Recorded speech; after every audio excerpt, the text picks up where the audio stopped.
Good evening. I'll call to order the work session of the Pinehurst Village Council for March 14th, 2023. We have several items on the work session agenda tonight. The first one of those has to do with our public facility and naming policy.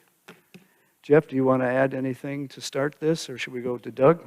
There's nothing magical about this. This is part of Doug's ongoing effort to allow you to lay eyes on and update all the existing council policies. And so we've got two of them for you to consider here tonight. Doug's had them ready for a couple of months now, I think, but we've just been waiting for an opening to get them on an agenda that wasn't already quite full. So the first one we're going to cover tonight is the recognition and public facility naming policy. It's actually a really good policy as is, but as we were reviewing it, we thought there might be a situation where we no longer want it named after what it was originally named for. So we added Section 9, the duration and modification of naming of public facilities.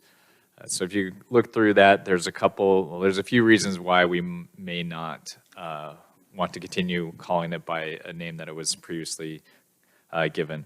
So one of the things is if the person was named after had their issues came up about their reputation that we no longer wanted a building named after, or a building or a park or something like that.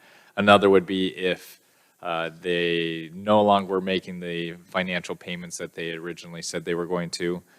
And then there's a couple other items that are highlighted. First is if there were to be a renaming, that the cost of doing so would be borne by those who are requesting that it be renamed. Joint or hyphenated naming would, for the most part, not be accepted, but we can make exceptions as needed. If there was a benefactor or honoree name change, we would consider that, but again, the cost would have to be borne by the donor. And then any revocation of naming approval or conferral would happen if there was something that needed to be revoked. Again, like I said, if something came up that in their character that was no longer in line with the village's priorities and values. So there's not a lot to this, but if you have any questions, I'm more than happy to go through it and answer those. Jane? Looks thoughtfully drawn, and looks good to me. I'll have one or two comments. Anybody else, though, to Jeff? Patrick? Yeah. What are the number of named facilities we currently have? Well, I don't know exactly, but I'm trying to get an I can idea. think of a few, We have a policy, that's why I wonder. Very Yeah. few, actually. yeah, I mean, Rassy Wicker, some of the facilities I are see. named. What is that, 2? Given, Tufts? Yeah, the Welcome Center, the Cavalry is arriving. I think Jeff Batten might want to add to this. Jeff, you want to sit I down or was just speak going to from there? mention, as Doug indicated, you got Rassy Wicker Park, Lewis Cannon Park. You have Andy Wilkinson Tennis Courts, Sand Hills Turf What, the Soccer, tennis courts are named after who? Andy Wilkinson, Gotcha. Go ahead. and then Sand Hills Turf Soccer Field. I believe that's all of them. Yes, that's all we have. and the that's Welcome Center. Yeah, And the Well, one- one of the inline skate, that's It- no longer It named, doesn't but have a name. it did at one point, but It did that's at no one longer. time, but they went out of business, and Right. or, by their agreement, it elapsed 5 years after they went out of Right. business. Okay. so is the only named facility that is named for someone who's alive are the tennis courts? Are all the other ones deceased? that I'm aware of. Sounds correct. That sounds right, Patrick, yeah. Until you mentioned stopped payments, do we actually have someone who stopped okay, you brought up issues that I hadn't even thought of when I was reading through this. But I understand if someone did, okay. Do we have any pending requests to name something? Okay. I guess two things that interest me in it. One is what I'll call donor intent. Maybe some of you are familiar with this topic in general. Doesn't deal a lot with local communities as much as it deals with universities and other things where someone donates a bunch of money to do X, and the institution accepts that, and then they end up not spending the money on that. And there's been big court suits on this, and universities have had to return millions of dollars to some individuals And I'd want to be sure that we, particularly if a citizen, a private citizen is giving us a piece of property, and the intent is to name it after their spouse or some historical figure or something, and we agree to that, I wouldn't want to see that, 10 years later or something, someone says, let's rename it after someone, when the intent of the donor who gave us that contribution was to do X. I think we should really respect the donor's intent. And maybe there's language in here that could be added or clarified so that we just don't sort of pick and choose as time goes on, and we have a little respect for the past and the history. My reading of that was it did do that. I mean, you're talking about when people are putting in the funds and there's the intent of naming it, that was kind of the entire. Well, what threw me off was about how they might want to rename them someday, later on. Yeah, That's what threw me into the question. so, and I can scroll down to it, but our intent to cover what you're talking about is Yeah. section 9A. Fine.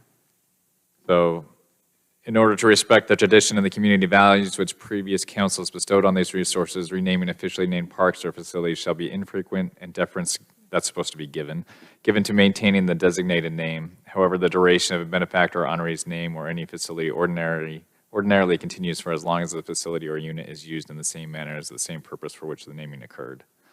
So if something was torn down after that, then we'd no longer have to name it. But that was to get to what you were talking about, that was our attempt at that. Doug, if somebody gave us money to name something for somebody, surely we'd have a contract, right? Wouldn't we have a contract setting forth? Appropriately, yeah. Yeah, and then it's the contract that's going to control that rather than this. Doug Batten's. And I think maybe our policy would guide the contract. Exactly, Things that we'll insist on being in the contract. because we have a policy.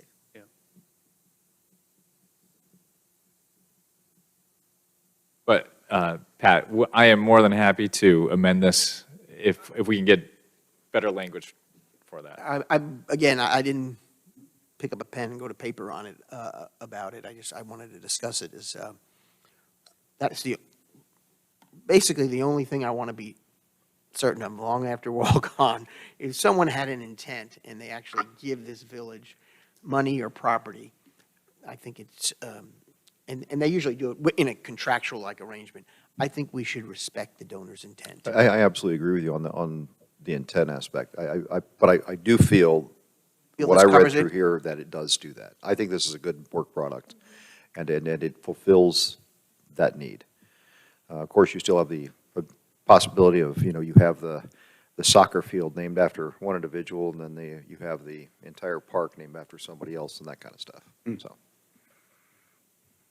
The first 8 paragraphs deal with the main part of it, and then this is just a little add-on. Not so little, yeah, I'm about to say it's pretty long, that. but good, yeah. We may have borrowed freely from a local university.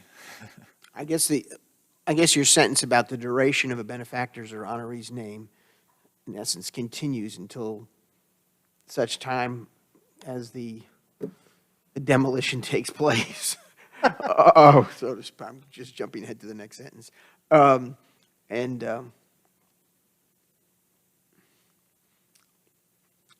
guess that's fine. I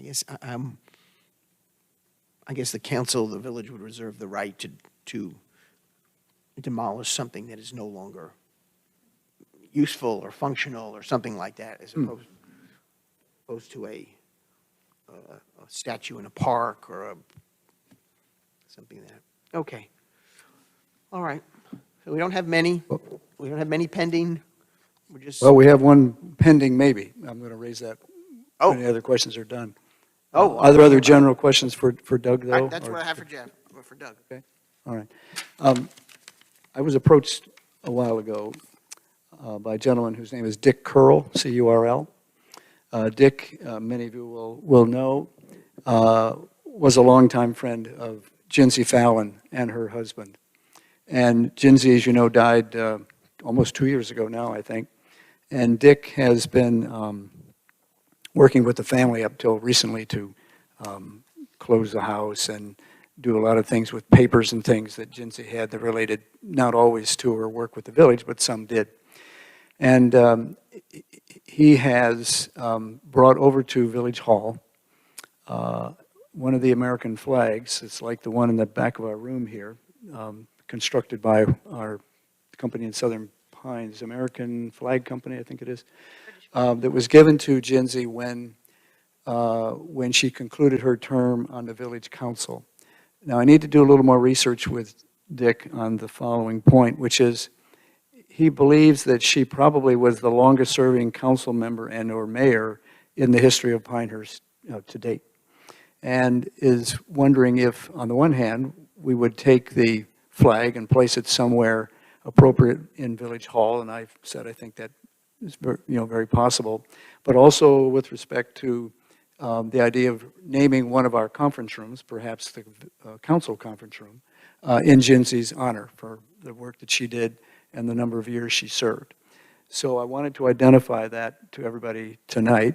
The flag itself is right now under Shelby's, or in front of Shelby's desk, at the front desk there, and you can observe it any time. It's been there a couple of weeks. And I'll come back with some more information about trying to validate her time, if that is, I think that might be important to know. So that's an update on that. But in general, how would you feel about receiving and placing the flag? I would say in the council conference room, not necessarily renaming it, but that's the other consideration. Any reaction to those ideas at this point in time, without some details you may need? Sounds like a good idea. I think it would be useful if there's going to be there should be a plaque that we cover the history of Jinsey Fallon for people who don't know what time she was on the council and when she was mayor and all those sort of basic facts, so that as time goes on, people will say, oh, they'll read that and know who she is. Mm-hmm. I think it's a great idea. I just wonder if there's, I'm not saying the council conference room is not a good idea, but would there be a more suitable place to Jinsey, particularly like the library, or was there something in her tenure on council and as mayor that would have been a more special place for her? Mm-hmm. Mm-hmm. Mm-hmm. The only question I have. I'm going to chuckle at my immediate response, which is that in those days, which weren't that long ago, the council conference room is where the council met. We weren't in this room, so she spent a lot of time in that room. That's interesting, yeah. Mm-hmm. Jeff Morgan, any questions, Jane, on this? I've got no problem with Put some ideas together. Mr. Batten, please. I was only going to point out that the clock on the wall inside this room was given by Jinsey Fallon in honor of her husband, Charles Fallon. So the plaque that's up Under there that actually one, is in honor of Mr. Fallon. So Thank you for, just a connection to this particular room. okay. Thank you. Kelly? Clerk's records show that Jinsey Fallon served from 1993 to 2011. Wow. Yeah. Yeah, and I think that was. Wow. I don't know if it was completely continuous, but there weren't more than a year off. It was continuous according to your records? That was 1990 what? 18 years. To 2011.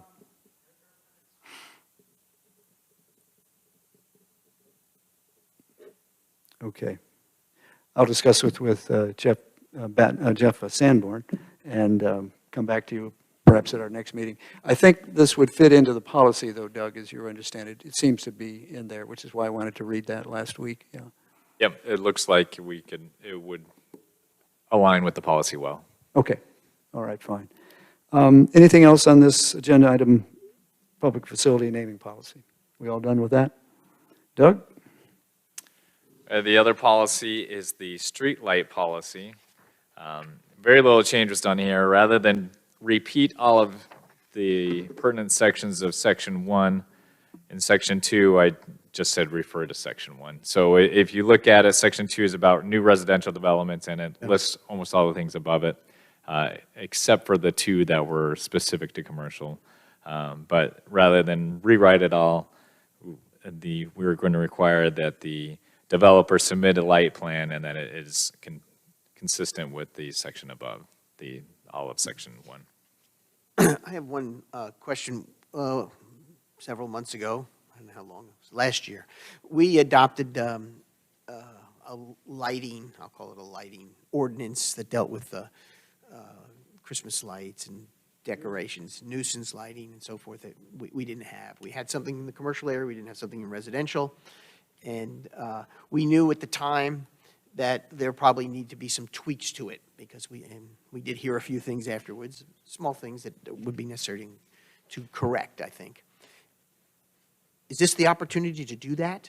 Should we do this in one? Because I would sure like to correct if there's something we need to correct. No, that would be another text amendment to the municipal code. Would be. Okay, well, can we put that on the to-do list so that we do it? I remember 2 items that had to do with Well, how do you the want to flag- define that? How do the you want to define flag it? and, Lighting a flag. that and was the other it. one had to do with any religious holiday that fell outside the time period we Yeah, the had. flag one's easy. The second one was these other religious holidays that could theoretically span.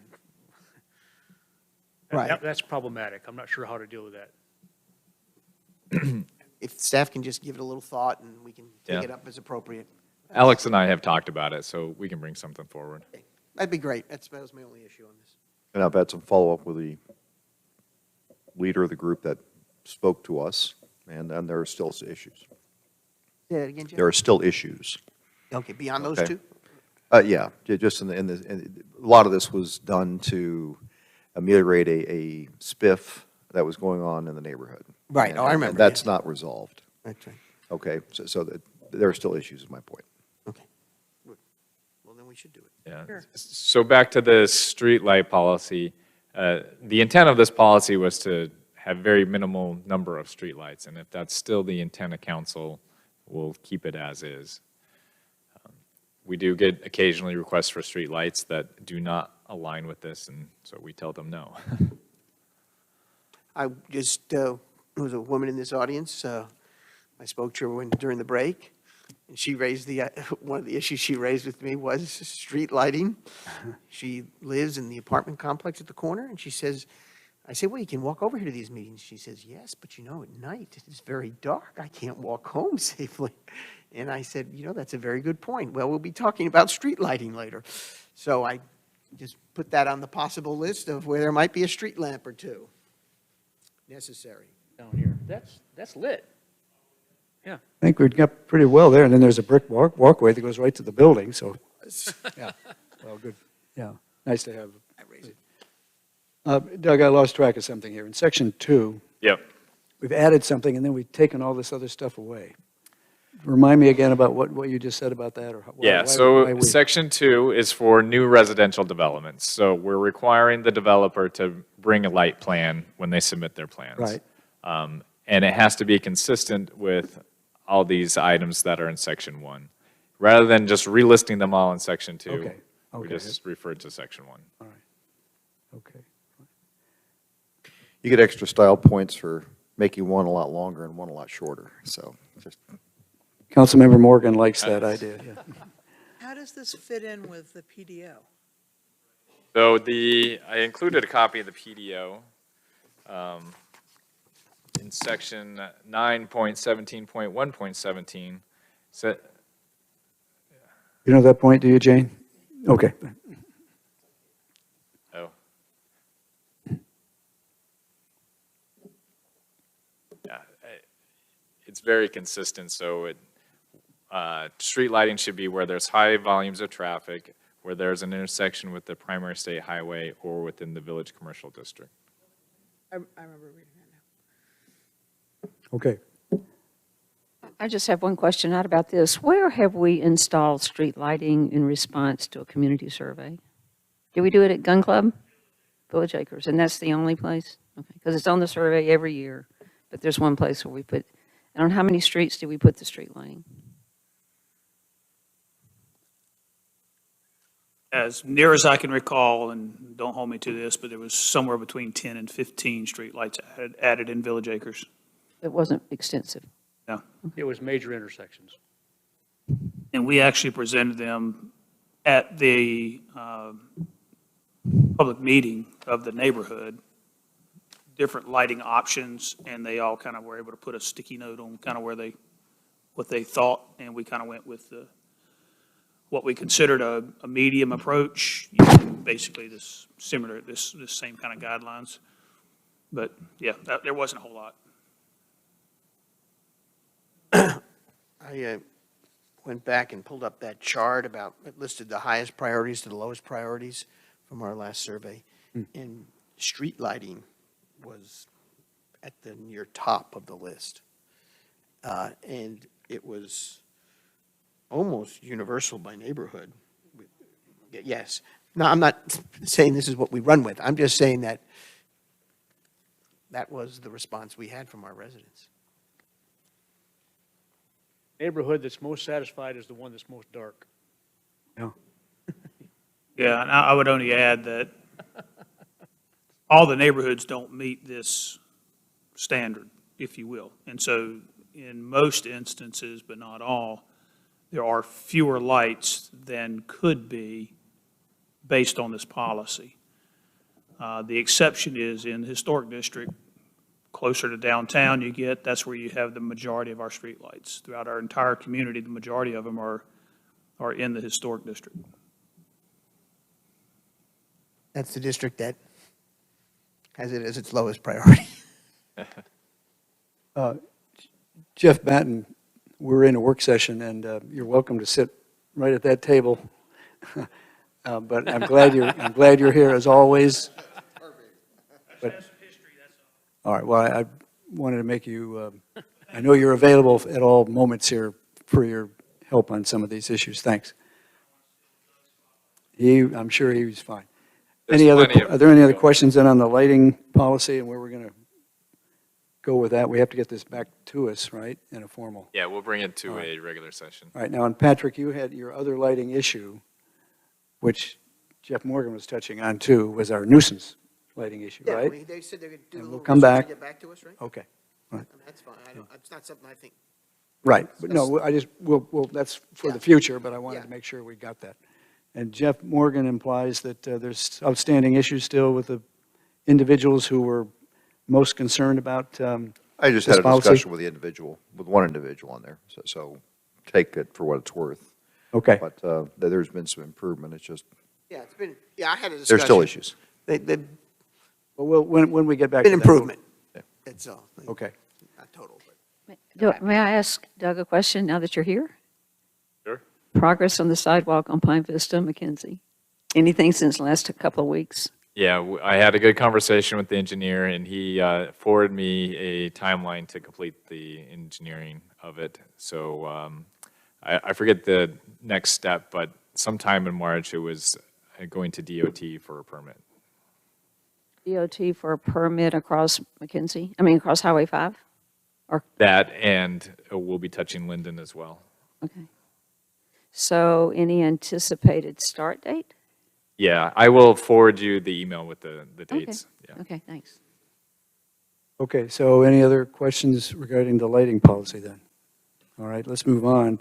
We have some comments and update for you on Dornock. We have an MPO we're going to talk about and a couple other issues, I think, in the work session, so we have a few other things to do. Earlier today, I sent a message out confirming some of the reaction from the folks in Dornock to ideas that I'd expressed. Did everybody get that in a readable form? There was one glitch that I saw in a copy, it didn't work, but, so any questions on that? The idea of the birthplace to workplace seems to be a theme they like. We're working on issues related to how the archives and the Blink Museum can work, and other issues as I put in them. I've got mine right there. Yeah, thanks, Jim, on that. So that's proceeding along, and I would hope within a few more weeks, we probably have some specific things to agree to on founding dates and that sort of thing to work on. John, Any in the questions? email that you sent, in item number 3, said they have a couple of ways to utilize the responsible tourism theme, Yeah, both as to vehicle circulation in Dornock and environmental impacts of golf course maintenance. Yep. I'm not an expert in environmental impacts of golf course maintenance. Can you elaborate a little bit on what that was indicating? What is intended there and what it means is how do golf courses fertilize and the effect on surrounding territories of that, the amount of water that's used, things of that nature. That from an environmental point of view, as it happens, both the USGA and the Royal and Ancient Club both are working to try to find ways to have less impact on the environment around golf courses. I think actually in England and Scotland, they're more strict than we are in the United States, but that's the idea, the environmental side of that. Did that answer your question, Jeff? Yes, I'm happy to have a discussion. Yeah, sure. Isn't- Lydia? Isn't this also a part of the partnership between the USGA and Sand Hills Community College with the grass and From a USGA point of view, yes. and they're doing it with Sand Hills? And I think I've also seen a USGA film or a clip about this topic and whether I saw it in connection with what they're doing at Sand Hills or what they're doing in general, but they've got material, USGA's got materials on this topic, I recall. Yeah, I think, and I'm not completely sure, but I believe the relationship with Sand Hills is maybe even twofold. It's supporting a program, educational program at Sand Hills to develop a golf course maintenance profession and to train people in that, as well as doing research on grasses and water effect and fertilizer. And the latter point, the environmental point, maybe more to Yes. Jeff's idea, I think the USDA is going to be partnering with some of the colleges in North Carolina. And that was mentioned at the time that they made their announcement they would be coming to the state and to Pinehurst. I remember a film, a short clip on this component. That's right, yeah. They're helping to develop a professional golf course maintenance program, as well as on environmental use of water, grass, fertilizer, all that sort of thing. Anything else? All right, I'll keep everybody up to date on that. It's a kind of an exciting issue. Turns out from some research Audrey did, because she'll be working on relationships with, potential relationships with the Lynx Museum in Dornoch, that there was an effort about 20 years ago, some inquiries to the library at that point. Audrey was not there then, but some inquiries with Dornoch about developing a relationship. So maybe we can make that happen this time. If we'll move along, then I'll just put the MPO discussion next, and then we have a couple of things after that. Go ahead, Jeff. Thank you. All right. I don't have anything formal prepared here, but I did pass along to you last Friday the materials that were shared with us when John and I went to that meeting last Friday, and I provided you a copy of that again here tonight. This might just be an opportunity to quickly update everybody on what we heard at the meeting and maybe field some conversation and questions regarding the topic. My personal take was, first of all, it was clear that what's going on is that DOT has decided that they need to help us. When I say us, I'm talking about our broader community through this process. And so that's why they organized this meeting last Friday. And they committed to continuing that framework in the future of repeated meetings with the affected communities to try to get to the resolution, to getting something adopted so that we can meet the requirement to have an MPO stood up by that 1-year mark, which, as it turns out, is about the end of December this year. So we don't have a lot of time to work. With a couple of minor exceptions, I don't think that there was anything we heard that was, it wasn't earth-shattering. It wasn't something we hadn't already been contemplating or aware of, but it was very helpful conversation that they had anyway. So one of a big point that came out to me in their presentation was this need for a lead planning organization. Every MPO, well, I won't say every, I think every MPO across the state, with the exception of maybe some of the bigger ones, have rather than standing up a new organization, they have a lead planning organization that the structure is housed in. And it's typically one of the local governments that's in the agreement. So we're going to have that conversation with our partners in Southern Moore County and Moore County itself about who should be the lead planning agency in the future. You know, that agency will be required to, you know, provide space for the people that work, manage the finances, provide IT support, you know, other related support to the organization. But, you know, more to follow on that. The second thing I thought was interesting was that they kind of provided a roadmap in terms of the way forward. And I guess I'd call your attention to slide number 16. Kind of a step-by-step process that they've laid out that they think, you know, kind of the major building blocks, if you will, to getting to where we need to be by the end of December. And I'd call your attention to the two dates that are in red. June 30th, they think that we should have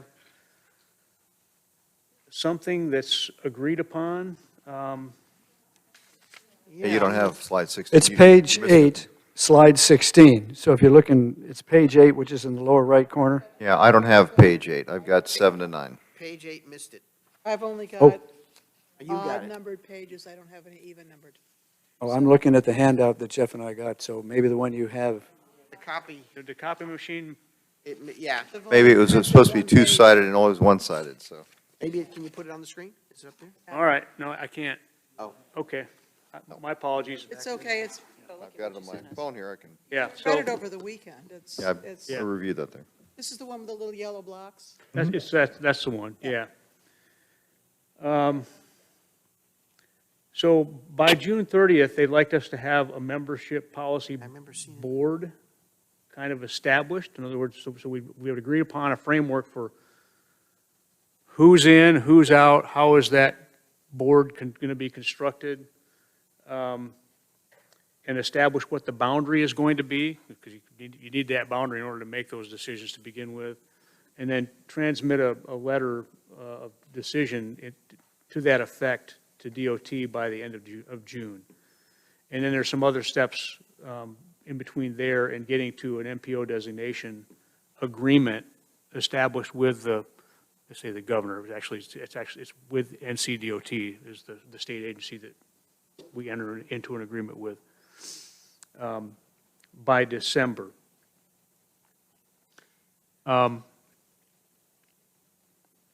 Budget. I mentioned lead planning agency before, and obviously we're a candidate for that.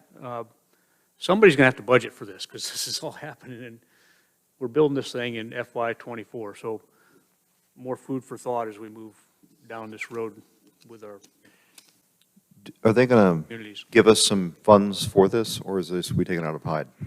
So there's a fairly significant cut of state and federal funding that's associated with this, and there's some information in the briefing.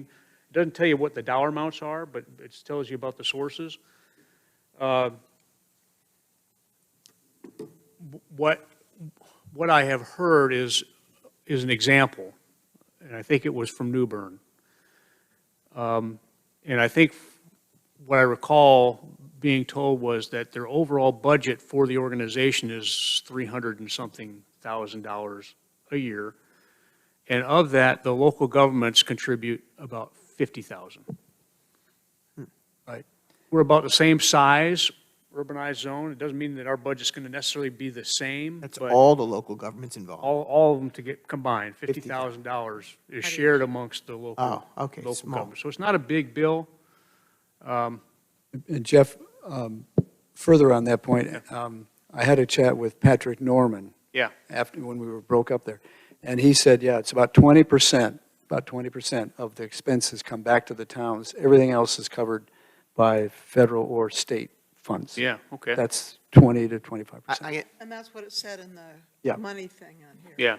I got one question about that. What is the likelihood that those funding streams from the state and the federal government remain? Pretty rock solid. Okay, thank you. I mean, this is a program that's been in place since 1960-something, so, Got you. You know, yeah. we lost the funding for the flowers around the traffic circle, so I just, I don't doubt that it'll fluctuate over the years, but okay. yeah, it's, now, they made, I didn't really catch all the details. There was some discussion about what those federal and state funds could be used for, because in the language in here, it says for planning, but planning can include the planning staff as well, I think is what they clarified, so. You have to hire some new people.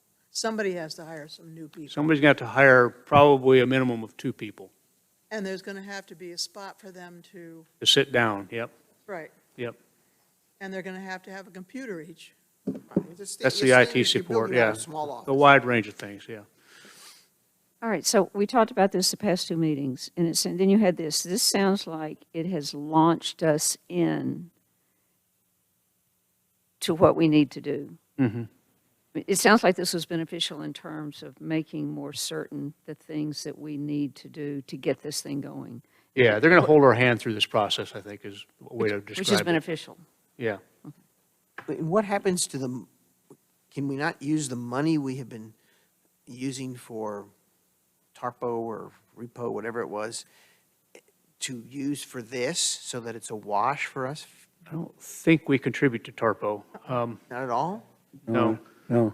And TARPO is 8 counties or something like that? Yeah. But I thought the MPO is sort of becomes a substitute That's or right. replaces Oh, it's a something. replacement. This We is a, won't rely on TARPO for our transportation planning No. needs anymore. yeah, Okay, we're moving from a rural, Not STIP anymore. now I get it. we're moving from rural to urban. Yeah. And TARPO goes away. So we're not, That's so we're where, not funding. that's their There's work. we're not utilizing money now for TARPO, so this is new funds for us. So were Yes, yes. I'm fine. were you expecting this kind of structure when you went to this meeting? What do you mean by structure? Well, a path forward, some organizational ideas, some operational ideas.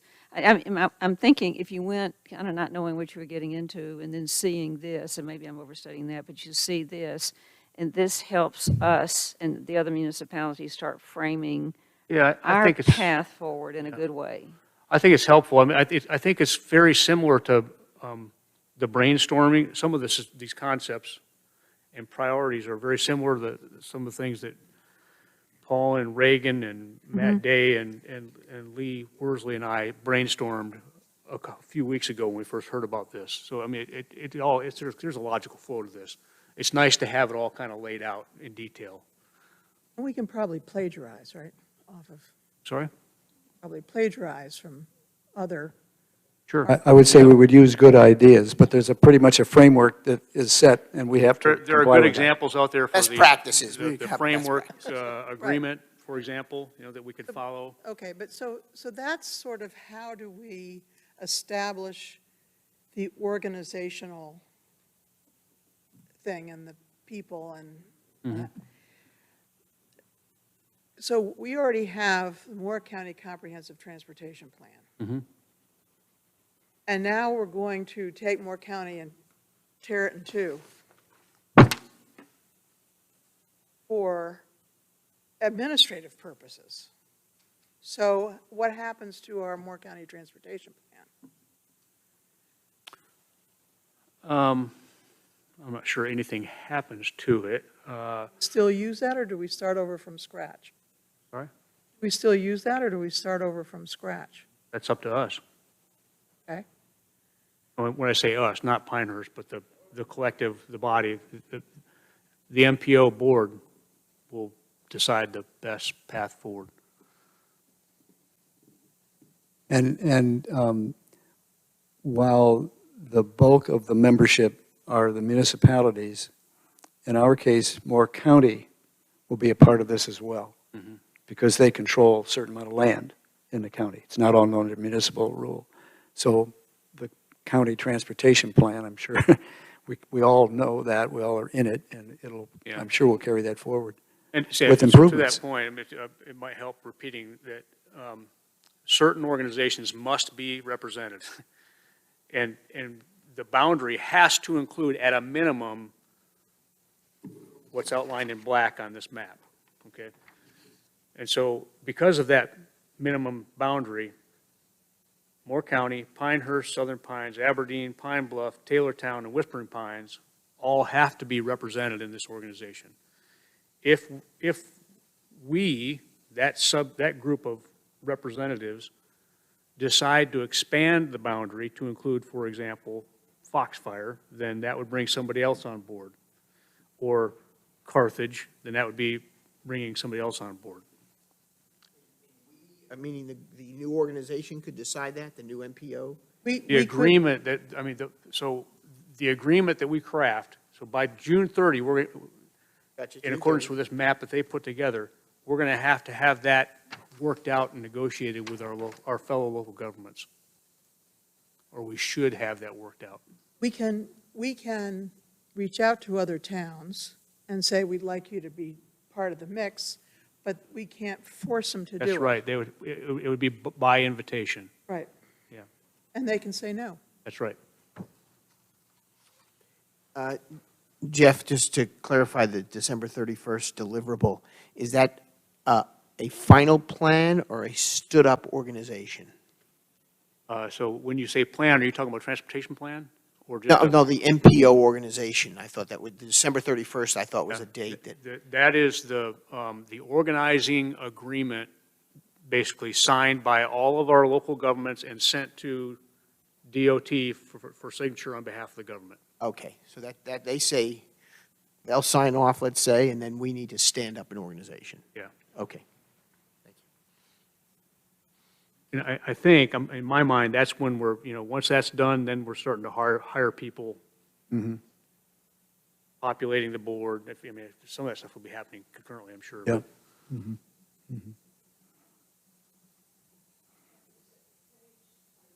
Next steps. The urban area should carefully consider this information. So I guess that means the urban area, meaning all of the municipalities that are necessarily a part of this. And so who, Lydia, before you go any further, you're dealing with slide 24, I think you meant, next slide step? 24. yes, It says page next 12. steps, You yeah. may have that, It highlights those two dates that I called attention Right. to before. yeah. So you got, but there's stuff that has to happen between should carefully consider and the next line, which is June 30th. So what's the mechanism from getting to carefully consider this information, and then we have June 30th initial decision? So, and this wasn't very clearly laid out yet in terms of, what's the was. next meeting, for example, but as I mentioned before, the impression I got was that Scott Walston and crew from DOT intend to hold a series of meetings, starting with the actual core local government element representatives, right? Get us together at a next meeting, get our thoughts about how we might want to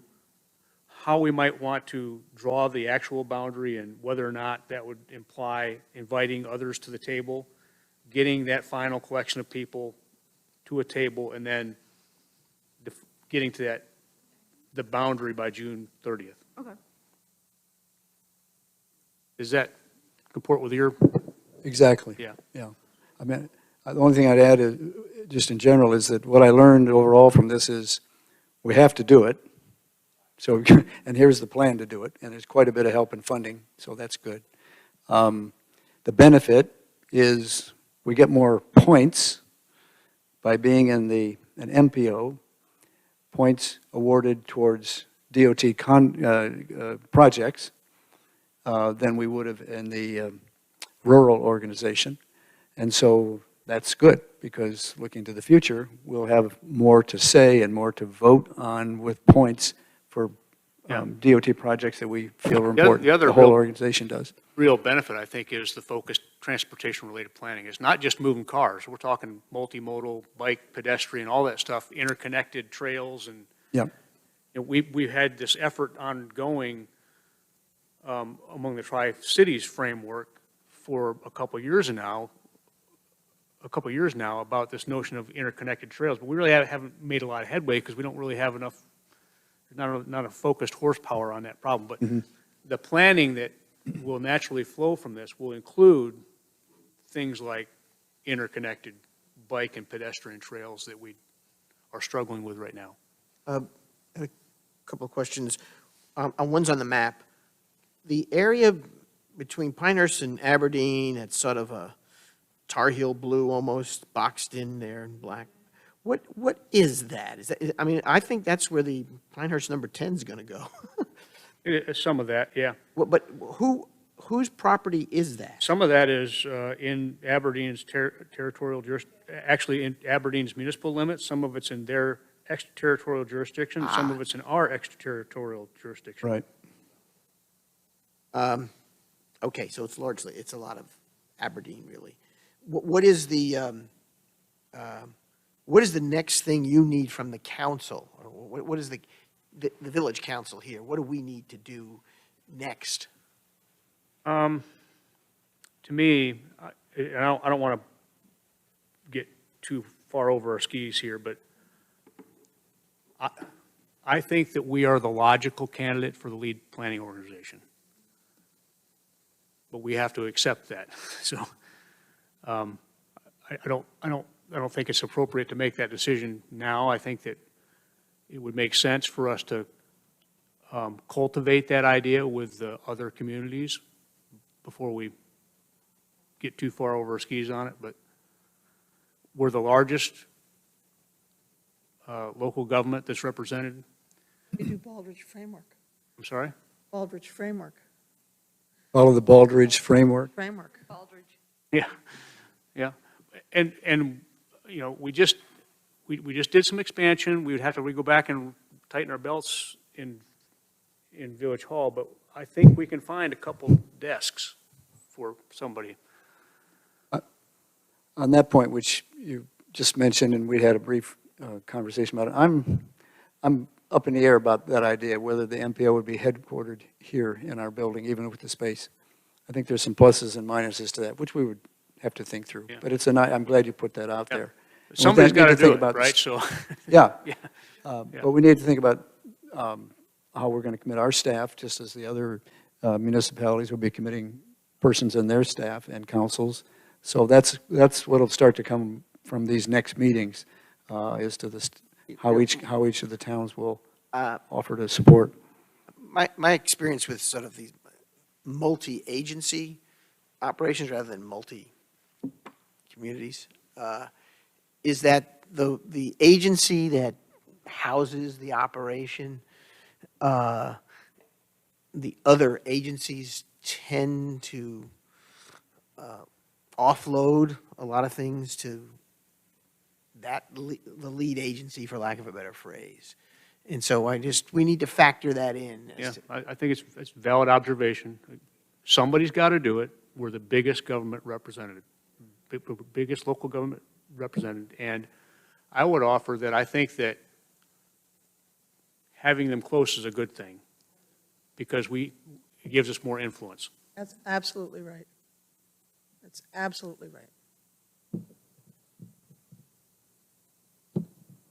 I'm not happy That's the about it, part where I but don't think we want to that's get over right. our skis with our partners, though. I mean, we don't, Yeah. this isn't about grabbing influence. This is about what's right for the organization. So it's cooperative, Yeah. so, but I understand, and I certainly concur with us having a very central role in this. Yeah. Question, you don't need anything from us right now, right? No, this is Okay. just an opportunity to update you. Jeff, there is one other meeting coming up that was mentioned, or you mentioned it to me maybe, Right, so, which some of this will involve. Thur- 23rd of March? Thursday, Thursday's the 16th. Thursday, we have our next Moore County Managers meeting, and it was already on the agenda for that. So Right. we're going to be starting to talk at the manager's level about things like that, lead planning agency.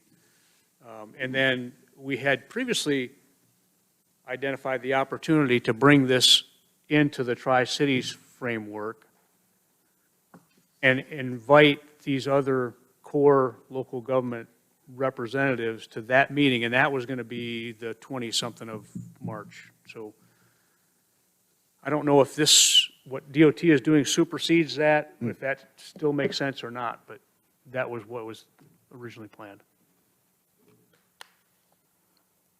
Okay. Yeah.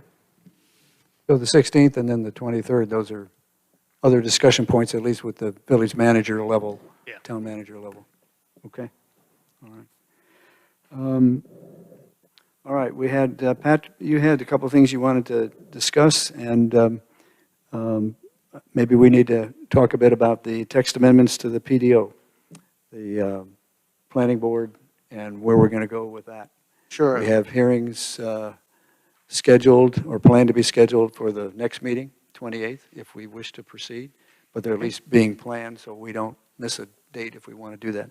Yeah. Did you want to comment on that, or do you want to Well, comment on other things? or I had what? several things. We can Okay, get to that go ahead and- a little bit, but a few of these are to educate myself. There was a story in the newspaper, The Pilot, and front page story, and since I have 3 colleagues from Pinewild, I want to know, the county takes over Pinewild's utilities. What is the effect on the village of Pinehurst about that? I read the article, it sounded like there Going was to nothing, it enable- was a piece of paper was being handed back. I think it's going to enable Phase 5 development. It It's will. gonna- And it's going to enable development to the south and west of Pinewild. South and west of, wait, okay, first as to Phase 5. This is something that's been in the works for probably 15 years. We never could understand why the developer wanted to keep that infrastructure, but Moore County said they would not extend water into Phase 5 unless they own the infrastructure in Pinewild. So they finally got ownership of the infrastructure in Pinewild. Now, as, My understanding was that the county would not accept ownership of the infrastructure in Pinewild unless Pinewild provided them with a map of where all the pipes were. they wanted There an is no map of the pipes. They wanted that as-built survey years ago and finally gave up on that.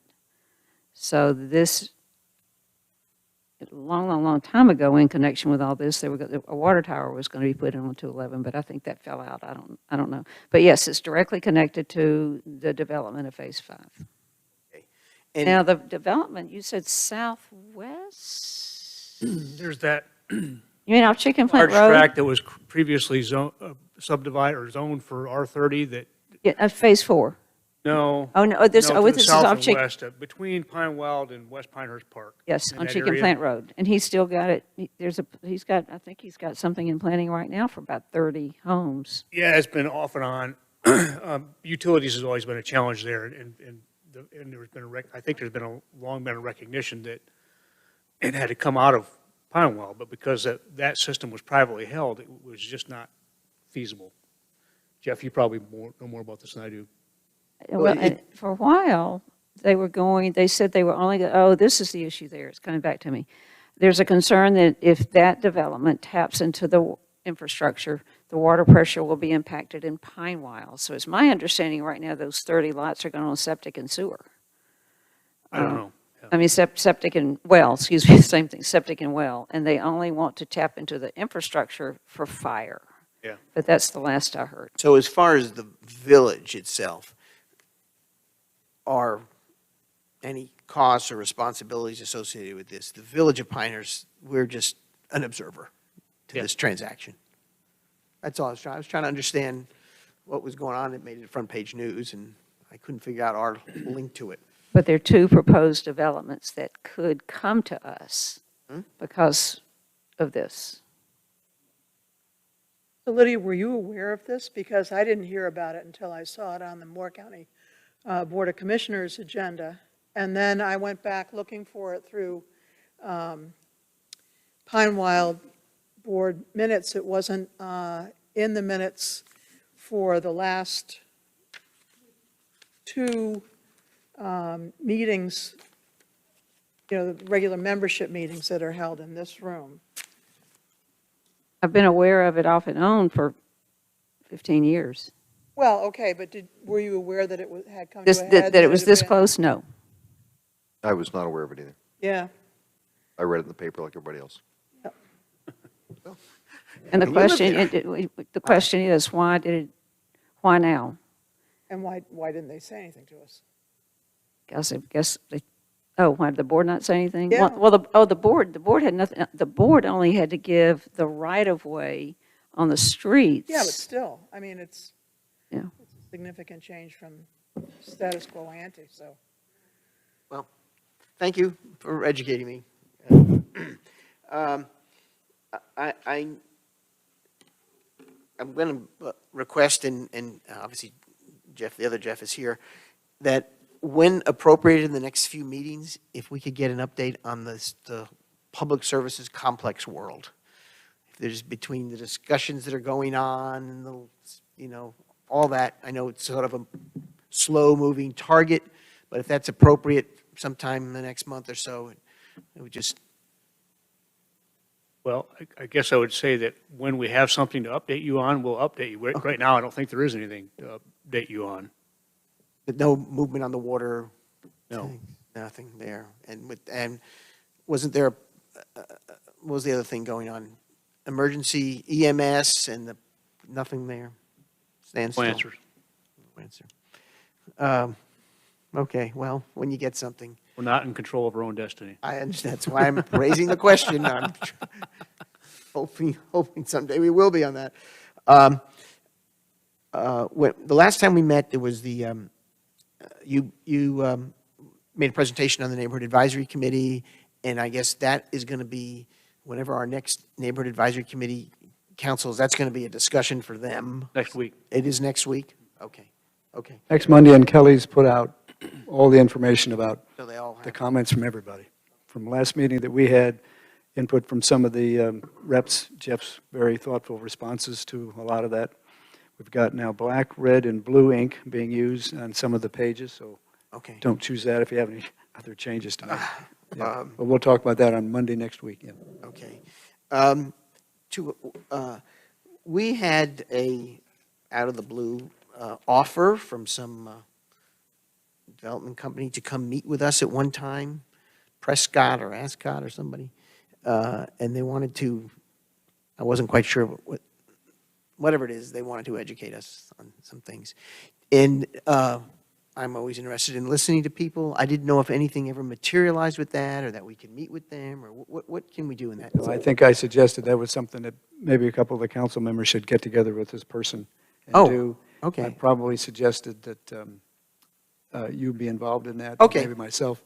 But I I volunteer. don't think it's anything that needs to come to the council in a meeting at this point in time. I think you just wanted to talk about Okay. development generally. That was my impression. I Well, didn't have anything on the I staff. volunteer if it's something you're going to set up, or. Okay.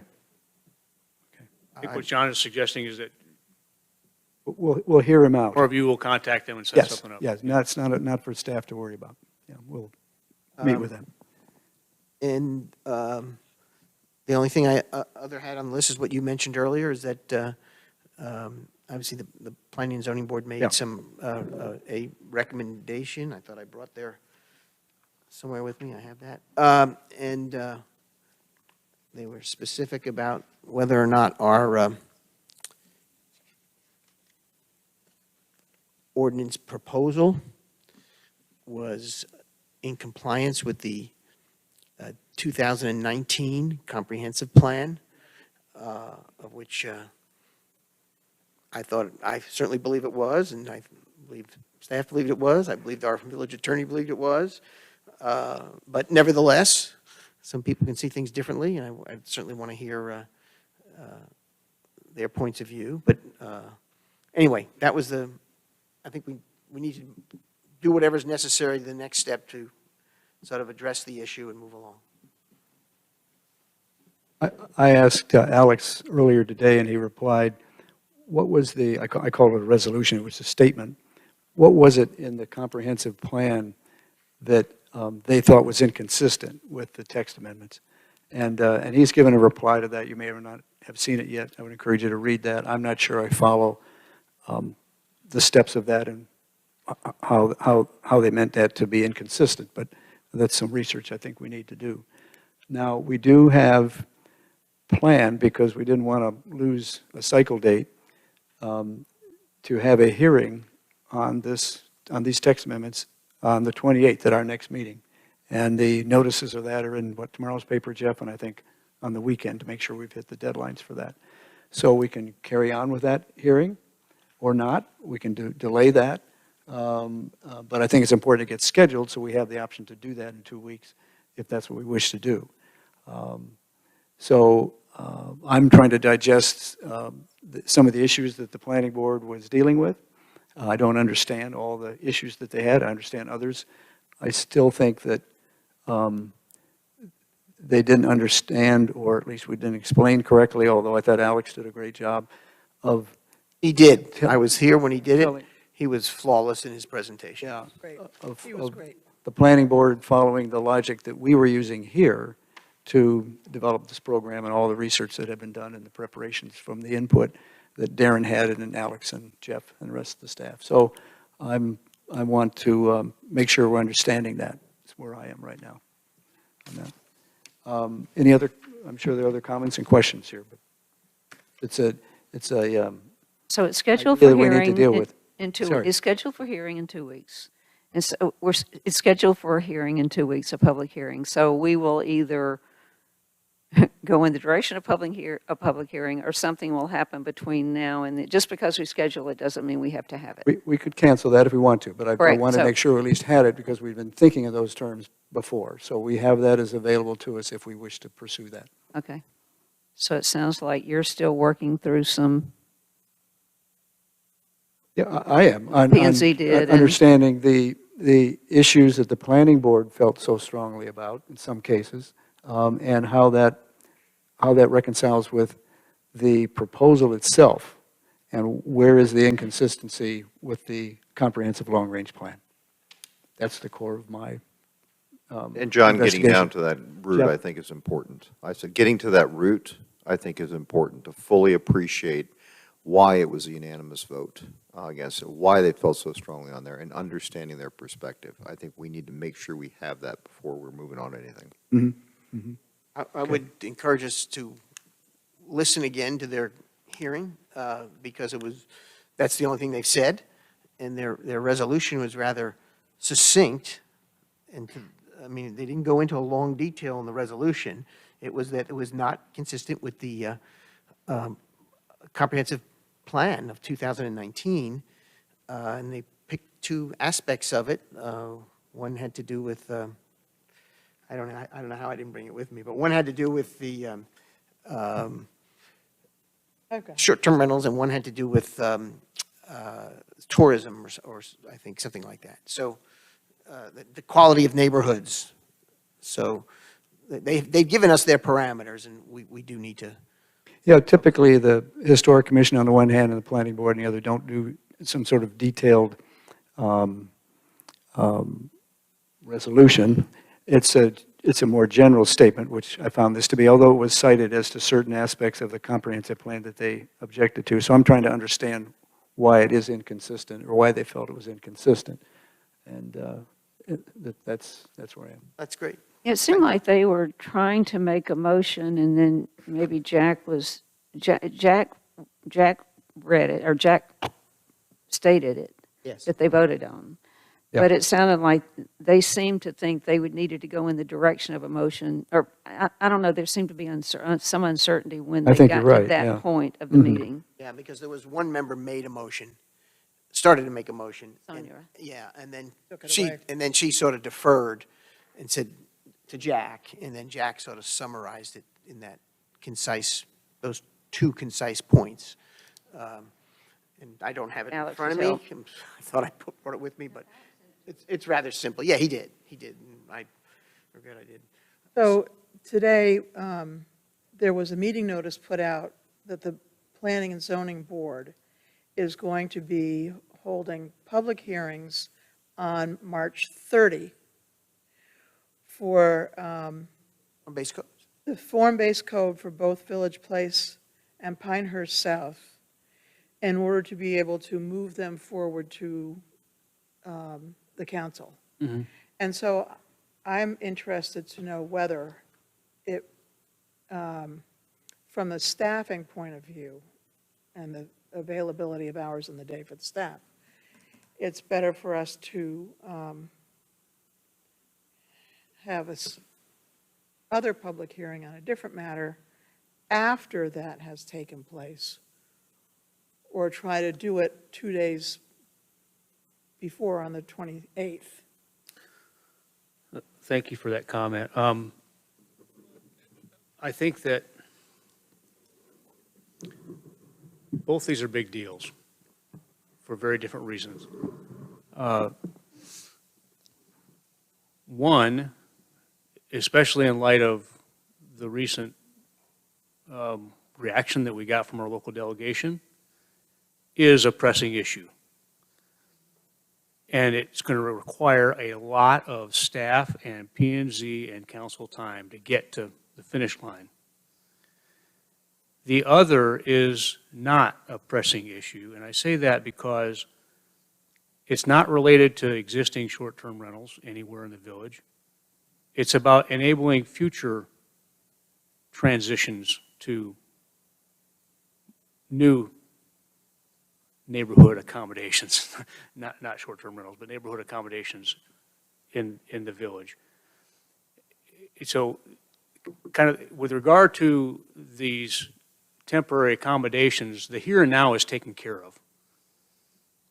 It's not a pressing issue. It's something that you guys, you're going to have to address this question and make a decision, but I think the priority, the pressing issue is getting our form-based code implementation across the finish line.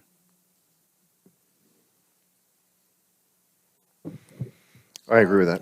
I'd like to hear, and make sure, because I believe the Planning and Zoning Board has 5 work sessions scheduled between now and. They do, and to address the form-based code issue. form-based codes. That's correct.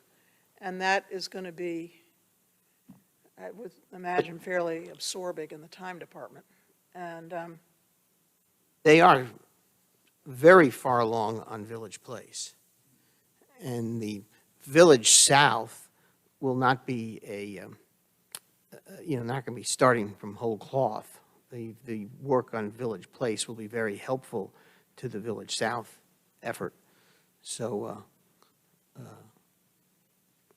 I've attended almost every one of them, those meetings. They move rapidly. They move more rapidly after each meeting because they're able to finish each other's sentences in the form-based code world. And it's not, 4 months ago, it was a little Greek to them, and now they've got that software package Babel, and they're going full steam ahead and can understand it. So I agree, but I do think we need to move forward on the neighborhood one also. So we can judge it as we get to it, but the form-based code is truly the planning and zoning boards. It's in their corral right now before it comes to us. It truly is. They haven't, and matter of fact, I just found out one of my notes. I was trying to figure out when they were thinking it was, guessing when it might be completed. And the last thing I saw down here is that they were optimistic about completing the Village Place one by June, and they thought that the Village South may slip a little past June. And so, and that I think has been their position for, I don't know, I'm going to say at least 30 days, maybe more. But so, and I will say this.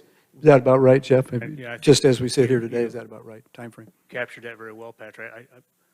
Let's not forget that all of it is something that our staff is wrestling with. So I understand that. And I do want to say, it's true that right now, the form-based code stuff is with the Planning and Zoning Board, not with you, but all of this belongs to Yep. Alex and his crew to True. get it And- done, so. And, like I say, Alex, the meeting that he ran, that last meeting was crisply ran, as well as his expert presentation and his staff's, his staff's presentations. They were all, it was impressive, so I have a great amount of confidence in them. Well, yes, because last time they did the planning and zoning, and then they went on to some form-based code discussions. Right. To the point of laying out all 5 of these meetings, or whatever, how many they scheduled. It was, they were all there with their, iPhones, figuring out how they're going to cover all these meetings, because they had this sense of watching the clock of how we can get that done. So I appreciate their work. Does it make sense for you to schedule out for us what the timeline would look like if P&Z finished the form-based code, and then that would get to us, finish it for Village Place, and then that would get to us, and then finish it for Pinehurst South, and that would get to us? I mean, you know the staffing requirements better than we do. So does it make sense to look ahead and try to schedule out meeting to meeting when we might see this? Because I'm concerned, like you said, they have all of this. I'm concerned about putting both of these issues on them right now. My preference would be to schedule out the form-based codes, get it to us, and then get to the neighborhood accommodation. But I don't know what that timeline looks like. Would that help us? Would that help you, looking at staffing requirements? Yeah, I think it would help you better understand where we're going. And I think Alex has got that. I don't have a copy of it, but I think he's got that mapped out with regard to when it would come, when under optimal conditions and Right. agreeable people, it could come out of the Planning and Zoning Board and be ready for your contemplation.